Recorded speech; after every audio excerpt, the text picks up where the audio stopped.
In this film, we will explain what will happen in your Special Educational Needs and Disability Tribunal video hearing. The purpose of the tribunal is to consider your child's educational needs, but it may also consider their health and social needs. It's normal to feel nervous or anxious about tribunal hearings. We have created this short film to help you prepare. You can watch this film as many times as you want to.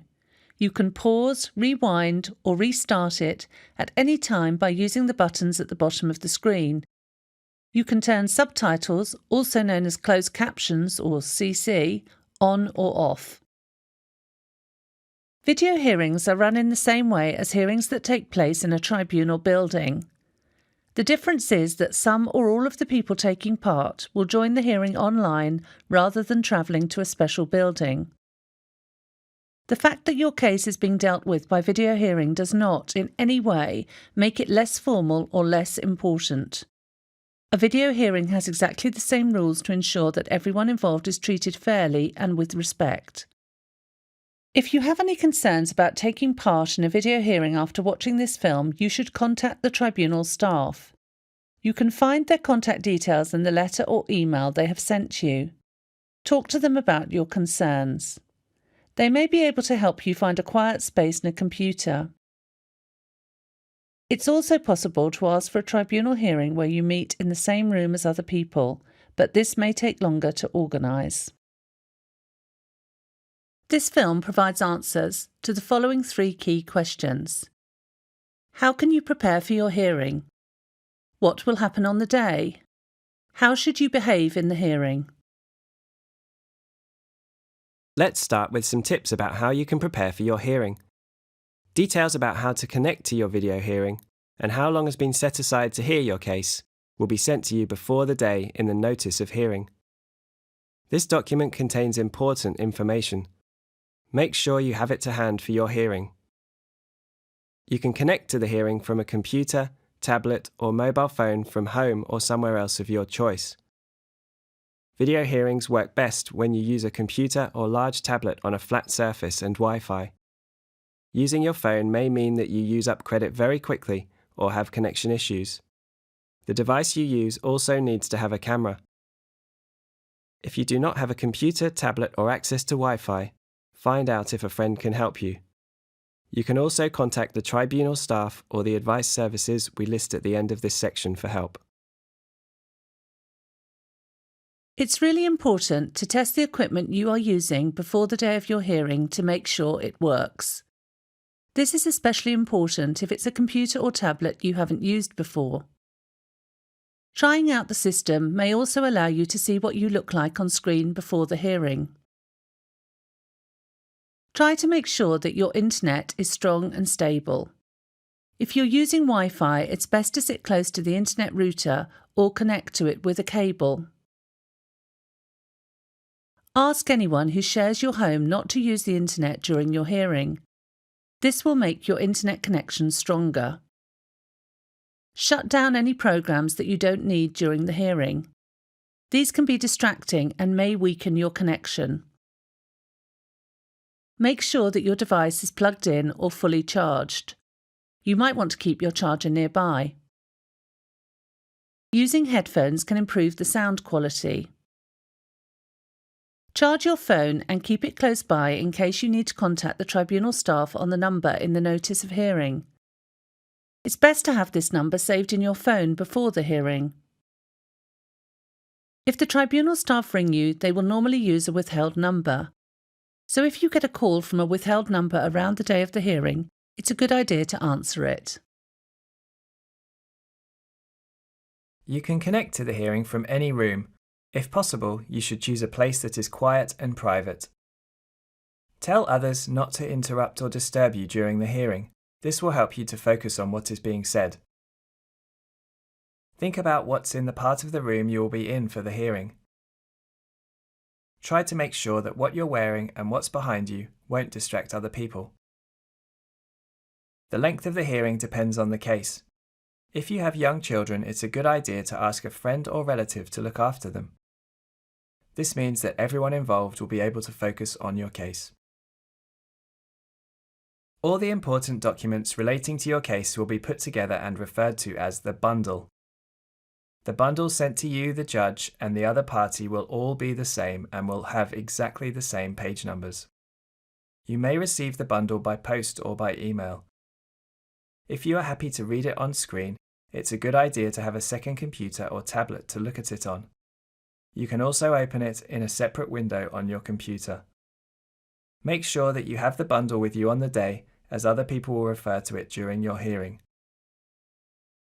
Go through the bundle before the hearing and make a note of important page numbers and points that you may want to refer to. If you think any documents are missing from the bundle, let the tribunal staff know as soon as possible. You can have a representative, such as a lawyer or advice worker, at the hearing to support you, but many people present their own case. Either way, it's good to get independent advice before the hearing to help you prepare. These organisations are a good place to start. You might want to pause the film at this point to take down the details. You can find out if you can get help with legal costs, known as legal aid, at this website. If you are not comfortable speaking or understanding spoken English or use British Sign Language, tell the tribunal staff as soon as possible before the hearing so that they can arrange for an interpreter to help you on the day. You will not need to pay for the interpreter. If you need any other support to help you take part in the hearing, just get in touch with tribunal staff. Before moving on to section 2, let's recap the most important points from this section. Contact tribunal staff if you have any problems taking part. Test your technology in advance. Read through the documents sent to you. Let's move on to section 2. What will happen on the day? Before the date of your hearing, you will be sent details of how to join the online system used by your tribunal and when to log on to it. Connecting to the system before your hearing is due to start will prevent you feeling rushed and allow time for any connection problems to be sorted out. You may also get the chance to check that your speakers and microphone are working. After connecting with the video hearing system, you may be kept in an online waiting area until the hearing is ready to start. You don't have to do anything at this point, just stay near your screen. Sometimes hearings start later than expected. Don't worry if this happens. The staff know you are waiting, and if they need to, they will contact you. It's not unusual for computer screens to sometimes freeze or for people to lose their internet connection during a hearing. If this happens, just get in touch with tribunal staff. The judge will understand if you are having problems, so try to stay calm. If necessary, they will stop the hearing and wait for you to rejoin. As a last resort, it may be possible to take part in the hearing by phoning in. Losing your internet connection will not affect the outcome of your case. Let's move on to talk about who will be at the hearing. Not all tribunals use the same video hearing system, but the screen of your video hearing will be divided into a number of different windows. It's possible that people may change position on screen depending on who is speaking. Every hearing will have an independent judge. The judge is in control of who speaks and when they speak. They have a duty to make sure that the hearing is fair for everyone involved and that everyone, including you, has their say. Assisting the judge will be 1 or 2 specialist tribunal panel members. They will have knowledge and experience of children and young people with special educational needs or disabilities. There may also be a representative of the local authority you are in dispute with. Depending on their age and understanding, the child with special educational needs may be able to attend some or all of the hearing to give their views. However, the tribunal has the power to carry on without them. They can do this if they think it would not be in the child's interest to remain, or their being present might make it harder for others to speak openly. If the child is young, you will need to make sure that they and any other children you have are looked after by someone else for the rest of the hearing. In most cases, there will be witnesses. A witness is someone asked to speak in support of the arguments you or the other side are making. These are usually teachers or educational experts, but may also be representatives from schools, psychologists, therapists, social workers, and other specialists. If you or the local authority bring a lawyer or advice worker, they will also appear on your screen. In some cases, there will also be an interpreter. Hearings are held in private. This means that you will not find members of the public or journalists attending. The purpose of the hearing is to expand on the issues raised in the bundle. At the beginning of the hearing, the judge will ask everyone to introduce themselves. The judge will decide on the issues that need to be considered in your case and the law that is relevant to it. They will guide you through the order in which the issues will be discussed at your hearing. The judge and panel members will also ask you and the other people at the hearing questions. They will also give you and the other side the chance to explain your situation and raise issues. If the hearing is a long one, the judge will make sure that everyone has a short break. The judge will tell you what time the hearing will restart. You can also ask the judge if you need a break. At the end of the hearing, both sides will usually be given a chance to briefly summarise their case.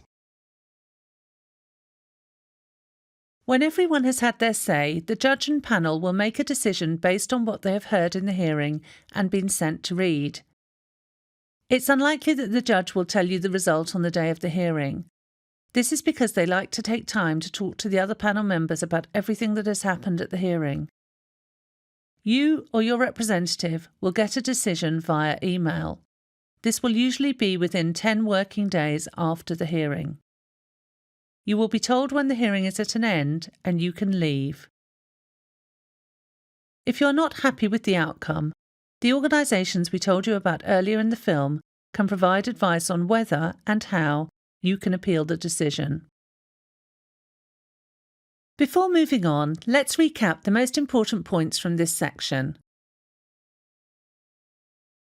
Log in early. Don't worry if something goes wrong, there's help available.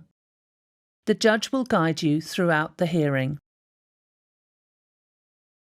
Let's move on to talk about how you should behave in the hearing. It's really important that you have your say in the hearing.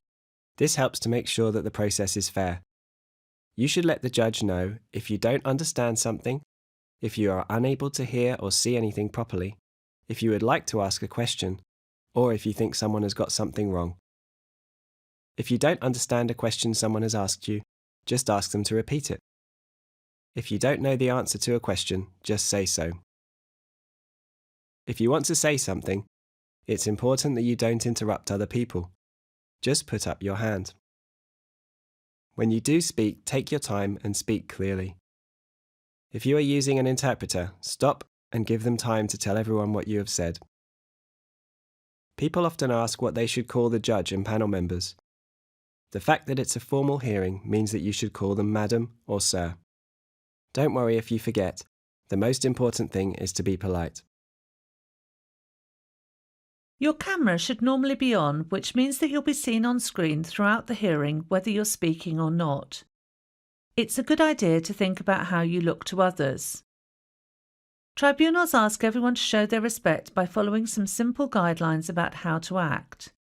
No one should eat anything or drink anything except water during the hearing, unless they have a medical condition that requires them to. Smoke or use e-cigarettes. Bring anyone else into the room without the permission of the tribunal. Answer their phone or doorbell. And have pets in the room that could make noise and disturb the hearing. It's also a good idea to put your phone on silent when the hearing begins. It's really important that you don't take photographs or record anything in the hearing. This is a criminal offence. Before closing, let's recap the most important points from this section. Show respect for the tribunal. It's there to help you. Use the opportunity to have your say. Be polite and don't interrupt others. We hope you found this film useful. Remember, you can watch it as many times as you like. If you are worried about anything, get advice from an independent advice service or contact the tribunal staff. We hope your hearing goes well.